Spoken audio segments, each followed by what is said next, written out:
Daily Tias Gama Juzubadi, Taroamia Alo, being King Kusini Piajama Javazi,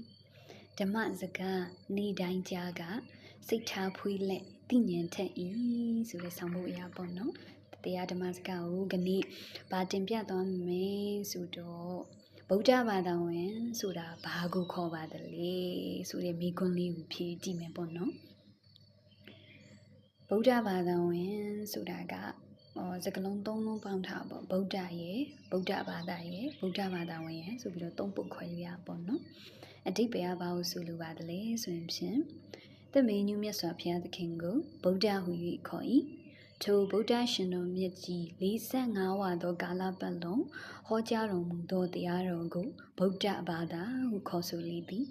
ထိုဗုဒ္ဓရှင်တော်မြတ်ကြီး၏ဟောဆိုဆုံးမဩဝါဒပေးတော်မူသည့်တရားတော်ကြောင့်လိုက်နာကျင့်ကြံနေထိုင်သူကိုဗုဒ္ဓဘာသာဝင်ဟူ၍ခေါ်ဆိုလေသည်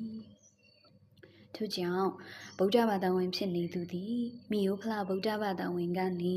တရားဗုဒ္ဓဘာသာဝင်ဖြစ်သူရောက်နိုင်ရင်ကြိုးစားသင့်ပါသည်ဖျားတရားသံဃာယရဏသုံးပါးဤအကြောင်းအရာကိုကောင်းကောင်းနားလည်ပြီးတန်တရားရှင်းရှင်းနဲ့ယုံကြည်ရမည်မိမိကိုယ်တိုင်ယုံကြည်သလားမယုံကြည်သလားဟု၍လေစဉ်းစားထိုက်ပါ၏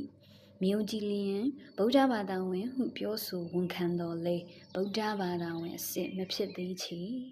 ယုံကြည်လျင်ဗုဒ္ဓံတရဏံကိစ္ဆာမိဓမ္မံတရဏံကိစ္ဆာမိသံဃံတရဏံကိစ္ဆာမိဟု၍တရဏဂုံကိုစောင့်တည်ရမည်ထိုအခါဗုဒ္ဓဘာသာဝင်အစစ်ဖြစ်ပေသည်တာဒုတာဒုတာဒုဝိနည်းတော်များအားလုံးဘေးရန်ကင်းပါကိုစိတ်နှပြချမ်းသာကြပါစေ